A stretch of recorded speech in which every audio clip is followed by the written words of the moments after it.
video of Ben Simmons shooting jumpers in pickup games. Check out the form. Rockets center Clint Capella had a hilarious tweet in response to all the videos saying, quote, "Everybody can shoot in July." Oh. Twitter coaches chill. Ben Simmons out there. I think Julius Randle, Rodney Hood, Michael Beasley out there with them. Now, this shot we got kind of the still shot of right there. The form was a little funny. Like, we should put something up like this and be like, did he shoot the ball with his right hand or his left hand? Again, like I said, his fundamentals are not great. Are awful. But he's working, man. You want to see him working. This is a baby step. You got, I implore you. No, I don't. I don't want to see him on the court. I want to see him doing drills. Well, maybe he is, but those aren't going to go viral. Maybe I might be right. You might be right. Maybe I might be right about this. You might be right, but I'm saying they're not going to publicize him doing the drills. When you take bad shots against bad competition, you create bad habits. All right? Like, he's already a bad shooter. He needs to take good shots from deep. Right. The reason I said... Does that make sense? Of course it does. But the reason I said is... If I was trying to teach a kid how to catch the football, you think I would start with one hand? You think I would be doing trick shots? No, but you said last time you don't want him to do any dunks in these games. You want him shooting jump shots. Right. So this is a baby step towards baby step. Oh. Can I tell you what I saw yesterday? What kind of contract did he get, Nick? He got a max contract. Okay, well, how much is that? Yeah, about 170. And we're applauding him because of what? Baby steps. I saw Melo in the gym just working on drills, not playing in the game at all, just drills. That video went viral. Oh, that's going But we're viral. not going to talk about that. We'll talk about this. Stories to Baseball. start your morning. Biggest of big brawls in the Reds-Pirates game last night. There's been a season-long simmering feud between these two clubs, and it boiled over. 5 players ultimately ejected, most notably Yasiel Puig. What'd you make of it, Nick? It was most notably Yasiel Puig, because he got traded about 45 minutes before this brawl. Found out from the fans he got traded, still said, hey, man, last night with my guys, I'm going to go out swinging. Now, the pitcher right there, he was a basketball player at St. John's, and he almost connected with that left, man. That would have been bad news for everyone involved if he connected. No, he's a for-real fighter. There's a lot of fake fighters, especially in Major League Baseball, but no, he calls it out. He runs to the battle line. I'm not into brawls, but that was exciting to see. This was a good one, man. Puig's a real fighter, too. He's going crazy. The Reds manager had been kicked out of the game earlier. He comes back into the fray to try to fight poor 70-year-old Clint Hurdle. Clint Hurdle don't want none of that mess. Like, the Reds, they got Bauer yesterday. They lost Puig, but Puig went out with a bang, man. Look at this. Look. That's the best missed punch since Jermaine O'Neal and that fan that came onto the court. Back to the NFL now. Julio Jones announced he will not be playing in the preseason. Also added he's not waiting for Amari Cooper or Michael Thomas to get their deals done, saying we're not in the same boat. So you agree with this decision to skip preseason games? I'm fine with Julio. I know him and Matt Ryan. They spend a lot of time in the offseason.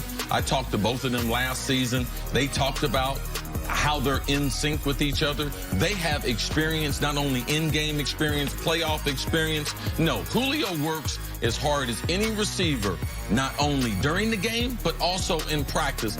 Most veteran players, they don't need a whole bunch of preseason. So this one right here, Julio, every once in a while, I'll grant an exemption.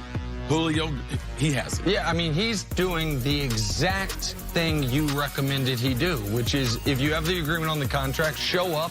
So you're there with your I didn't even think about that. Yeah, I mean, this was like the word-for-word advice you gave. Show up and tell them I'm not going to play in the preseason games, get my contract done. I feel like he, aside from Fitzy, who you have a obviously special relationship with, is your favorite receiver in football, Julio Jones. I mean, he's a special guy. If they have a prototype, it's a picture of him. 6'3", lean body mass, not a diva, wants to play football, loves playing football. Great blazing fast. Oh, yeah, yes. All those things. All right, let's move to the Dolphins now. See, he listened to me. Ben Simmons won't listen to him. New head coach Brian Flores says it's pretty clear to him that Ryan Fitzmagic is leading in the battle for the starting quarterback job. Fitzpatrick is battling with Josh Rosen, who Miami traded for back in April. And this all confused Nick just a little bit. Why, Nick? Miami.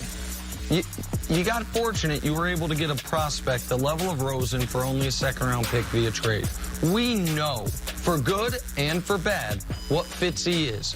You're not a contender this year. I understand, Brian Flores, you want to put your best foot forward, but it's not just about this season. The Dolphins aren't going to do, I would hope, what the Cardinals did and have one and done for you as a head coach. It's about long-term for the team and long-term getting Rosen as many starts as possible to figure out exactly what you have in him is the best strategy.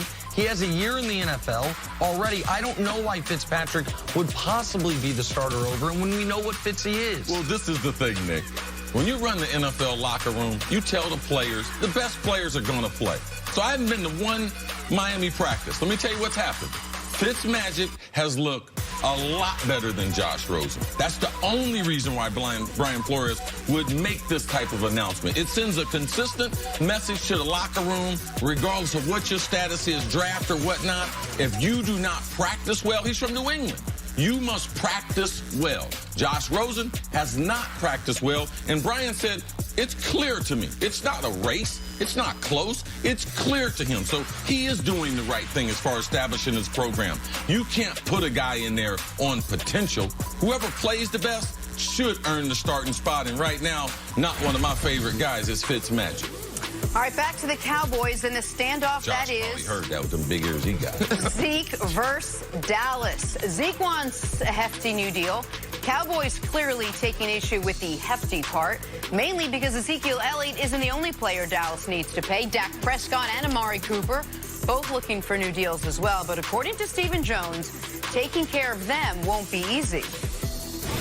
That's my goal, is at the end of the day, we figure out a contract for Dak, for Amari, for Zeke that's fair, that's one they can be satisfied with. But at the same time, they've got to understand there's a real salary cap out there, and any money that we save in their situations, and it's not their job to manage the cap. I agree with that. That's our job to do. But any money we save is not going in Jerry's pocket. It's going to another football player. I mean, it's a hard cap. It's reality. We have to deal with it. And, you know, at some point, the money we spend on these great players are going to keep us, unfortunately, from probably signing a couple guys that we'd like to keep. It's like selective memory. It's like the Stephen Jones that we heard from early in the season isn't the same Stephen Jones who suddenly was like, well, hold off. Yeah, we would love to pay you guys, but we got to be a little conservative with our hard cap. Well, what was your reaction to what Stephen Jones had to say? What he's saying is absolutely correct. It is. And I mean, nothing he's saying is wrong. It's just, to your point, not consistent with the messaging they've had previously. And once again, it's a reminder what has thrown off the Cowboys' planning is they did plan to pay Zeke in a year. They did not plan to have to make this decision right now. And here's the spot they find themselves in. Everyone talks about Dak and Amari only having 1 year left on their deal. Well, there's another guy who only has 1 year left on his deal. And unlike Dak and Amari, he was actually on the All-Pro team last year. And that's cornerback Byron Jones, a first-round pick that they want to keep. Next season, they already have under contract those 3 All-Pro offensive linemen who all make between $12 to $15 million next year. That is just assuming La'el Collins walks out the door, Jalen Smith, who's a pending free agent as well, that they do or don't get something figured out with him. So, yeah, the Cowboys are in an incredibly rough spot, not because they don't have cap room, because next year they have, I think, the 5th most cap room of any team. But that's only because none of these guys have been signed. They know that cap room is spoken for, and they are going to have to make a hard decision. You cannot have 3 of the highest paid offensive linemen in the league on your team while also having one of the 5 highest paid quarterbacks, one of the 10 highest paid wide receivers, and the highest paid running back. You just can't. And so they seem to be leaning towards this entire time to paying Dak first and figuring the rest out. And the other part of this that I think maybe has screwed up their budgeting a bit is I think what Carson Wentz got and what Dak is demanding is coming in higher than they expected. That they thought they were going to be able to get Dak in the $22 to $26 million a year range, and Dak is talking in the $30 to $34 million a year range, and that's problematic. So none of this is wrong. It just, what these comments make wrong are the previous comments of promising everybody money whenever some local radio reporter would ask you about them. Well, it's a constant issue in Dallas, the messaging, when they say it, and the obligations that the owner and other people in the front office make to the media. Jerry's doing a show every week. So every week we get sound bites off of potentially what could be a problem. If you continue to do that, go to New England. Kraft never says anything because he knows that Belichick, he might not be able to live up to it. So you don't get that cross messaging. In Dallas, because they're such high profile and how they run their family business, it's going to always be an issue. The one thing that Amari, one thing that Dak, and one thing that Zeke, more so than those other players on the Cowboys, that they need to realize is, I'm playing for the Dallas Cowboys. All three of those guys are very, very marketable and can make at least 7 figures off the field every year. I would calculate that in as far as being a legendary Dallas Cowboy player compared to some other player. So I would calculate that in. If I'm Zeke, I got 2 years left on my deal, I would be trying to get more guarantees. Forget about the average per year. I would be doing that. If I'm getting Dak, I'm giving them a hometown discount, and I'm telling them, all right, I'm going to give you a hometown discount this time, but I plan on staying here for a long time. Amari Cooper was with the Raiders, and now he's with the Cowboys that he said he wants to stay with for a long period of time. So I just hope all three of those players, because they're not in the same class as Byron Jones and some of those other defenders and everything who aren't as marketable. Sure. They're making real money off the field right, because of that star on that helmet. If you could keep 2 of those 3 players, because it seems like that's really all they can afford, who do you keep? If I could, I'd keep Okay, Zeke and Amari. I'd pay Zeke and Amari, and I'd make Dak go prove it. Prove me wrong, Dak. Cost me money. Make me make a tough decision. Make me to where I can't put the franchise tag on you. You make it to where I've got to make you one of the highest paid guys in the league. But I don't think he'd be able to do that. I think that you would see the value come down a bit. And, I mean, the NFL 100, it's a flawed list. I understand. But, man, they got 15 quarterbacks in that top 100. The lowest ranked is Carson Wentz. Nobody is looking at that list and saying, man, Dak got snubbed. That's 15 names. The vast majority of people think, okay, at his position are better than him. It's only 32 teams. He is the definition of a league average quarterback, which in 2019 is a good quarterback because there's so much talent in the league. I mean, to me, that's what I would do. But there's a lot of things the Cowboys did that I wouldn't have done. I'd have been squeamish about paying DeMarcus Lawrence second most money any defensive players or third most money any defensive players ever made. But they did that. They did that with their offensive linemen. All of a sudden, you got a lot of really good players that are being paid like great players, and it's preventing you from paying the one great player on your roster, Zeke Elliott. One of Dallas's problems is that they're part of all these shows. There's other guys on teams that are good players being paid great salaries, but we're not talking about them. No doubt. They have salary cap issues just like the Cowboys, but these are the Cowboys. All right, let's move on to the Saints now. Their 2018 season ended in controversial fashion in the NFC title game against the Rams. And according to former Saints running back Mark Ingram, that's still a bitter pill to swallow.